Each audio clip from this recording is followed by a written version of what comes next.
कक्षा 10वीं की स्पर्श पुस्तक में संकलित कबीर की साखी देखने वाले हैं। कबीर की साखियों को समझने के पूर्व हम कबीर का जीवन परिचय देखेंगे। कबीर का जन्म सन 1398 में काशी में हुआ था। कबीर के जन्म संबंधित अनेक किंवदंतियां हैं। कुछ लोगों के अनुसार वे रामानंद स्वामी के आशीर्वाद से काशी की एक विधवा ब्राह्मणी के गर्भ से पैदा हुए थे, जिसको भूल से रामानंद जी ने पुत्रवती होने का आशीर्वाद दिया था। ब्राह्मणी उस नवजात शिशु को लहरताला ताल के पास फेंक आई। कबीर का पालन पोषण जुलाहे दंपति नीमा और नीरू ने किया। बाद में यही बालक संत कबीर, कबीरदास एवं कबीर साहब नाम से प्रसिद्ध हुए। उनकी मृत्यु 1518 में मगहर में उत्तर प्रदेश में हुई। संत कबीर हिंदी साहित्य के भक्ति काल के इकलौते ऐसे कवि हैं जो आजीवन लोगों के बीच व्याप्त आडंबरों पर आघात करते रहे। कबीर की साखी रचनाएं कबीर ग्रंथावली में संकलित है। उन्हें वाणी का डिक्टेटर भी कहा जाता है। कबीर ने रामानंद जी को अपना गुरु स्वीकार किया। वे कर्मकांड के घोर विरोधी थे। वे अवतार, तीर्थ यात्रा, रोजा, ईद, मस्जिद, मंदिर आदि को नहीं मानते थे। उनकी भाषा को सदुकड़ी भी कहा जाता है, जिसमें अरबी, फारसी, राजस्थानी, भोजपुरी, अवधी और पंजाबी भाषाओं का मिश्रण है। साखी शब्द साक्ष्य से बना है, जिसका अर्थ होता है प्रत्यक्ष ज्ञान। संत कबीर को समाज सुधारक भी कहते हैं। वह निरक्षर थे। उनकी मुख्य रचनाएं हैं साखी, सबर और रमेनी। बच्चों, हम लोग कबीर की साखियों का एक एक करके पठन करेंगे और उसके भावार्थों को जानेंगे। कबीर की पहली साखी है, ऐसे बानी बोलिए मन का आपा खोई, अपना तन शीतल करे औरन को सुख होई। अर्थात कवि कबीर कहते हैं कि हमें सदैव मीठे वचन बोलने चाहिए। मीठी वाणी बोलने से स्वयं को भी आनंद मिलता है तथा सुनने वालों को भी सुख प्राप्त होता है। अर्थात अपने कटु बोल या अहंकार को त्याग कर मधुर भाषा जो प्रेम से परिपूर्ण हो उसका प्रयोग करना चाहिए। दूसरी साखी, कस्तूरी कुंडली बसे मृग ढूंढे बनवाही, ऐसे घटी घटी राम है दुनिया देखे नहीं।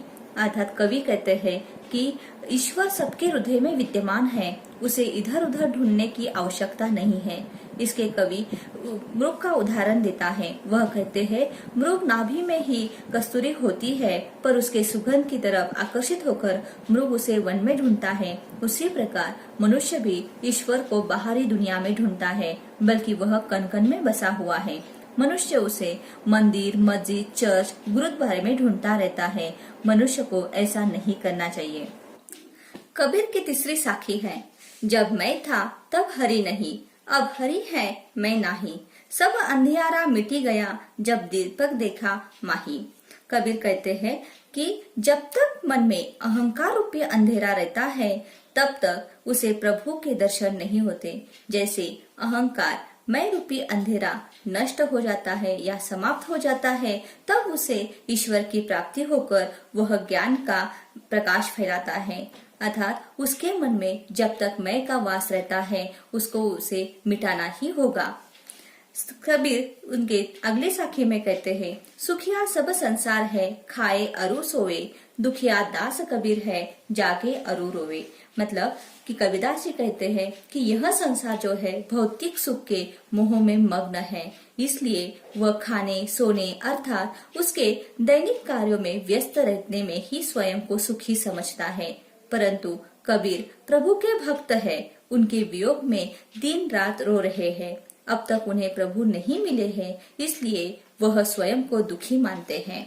कबीर की जो अगली साखियां है वह इस तरह से है, बिरह भुवंगम तन बसे मंत्र न लागे कोई, राम वियोगी ना जीवे जीवे तो बोरा होए। अर्थात संत कबीर कहते हैं कि विरह रूपी सांप शरीर रूपी बिल में घुस जाता है। जब कोई व्यक्ति अपने प्रभु से अलग हो जाता है उसकी अवस्था विरह सांप जैसी हो जाती है। उसके ऊपर कोई मंत्र असर नहीं करता, हर उपचार सफल नहीं होता।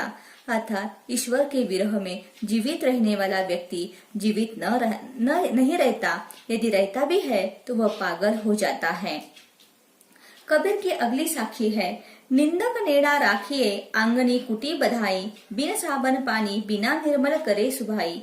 संत कबीरदास कहते हैं कि हमेशा हमें निंदक को पास रखना चाहिए, अपने समीप रहना चाहिए। उसकी जो कुटिया होती है वह अगर हमारे आंगन में भी होती है तो हमारे लिए वो अच्छा ही होगा, क्योंकि वह हमारे स्वभाव की जो गुण है उसको वो बार बार निंदा करता रहेगा और हम लोग क्या करेंगे, उसको सुधार लेंगे। इसलिए हमारा जो मन है या अवगुण जो है वो बिना साबुन या पानी के निर्मल हो सकते हैं। अगली साखी है, पोथी पढ़ी पढ़ी जग मुआ, पंडित भयानक कोई, एके अशिर पीऊ की, पढ़े सु पंडित होई। अर्थात कवि कहते हैं मनुष्य धार्मिक ग्रंथों से पढ़कर विद्वान नहीं बनते। जो व्यक्ति ईश्वर भक्ति में मग्न हो जाता है उसे ही कबीर विद्वान मानते हैं।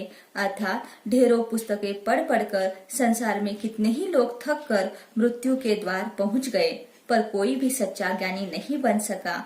कवि कहते हैं कि जिन्होंने प्रियतम अर्थात ईश्वर का या परमात्मा का एक अक्षर भी पढ़ लिया तो वह ज्ञानी हो जाता है।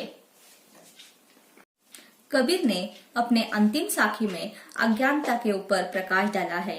उनकी अंतिम साखी है, हम घर जालो अपना, लिया मुराड़ा हाथी, अब घर जालो तास का, जो चले हमारे साथी। अर्थात कवि कबीरदास जी कहते हैं, मैंने अपने मन में बसी मोह, माया, लालच, वासना इनको जला दिया है ताकि प्रभु भक्ति के मार्ग पर मैं आसानी से चल सकूं। अब जो भी मेरे साथ प्रभु भक्ति के मार्ग पर चलना चाहेगा उसका घर में जलाऊंगा। अर्थात उनके अंदर छिपे हुए मोह, माया, लालच, वासना को मैं जला डालूंगा और उनको ज्ञान रूपी मशाल से उनकी अज्ञानता को नष्ट करके उनको मार्ग की तरफ लेकर चलूंगा। बच्चों, कबीर के साखियों के अर्थ समझने के लिए तथा उसके आकलन के लिए एक माइंड मैप दिया है, उसको आप ध्यान से देखें तथा हर एक साखियों में क्या बताया है यह आपको समझ में आएगा। आशा है आप सभी को कबीर की साखियां समझ में आई होगी। धन्यवाद।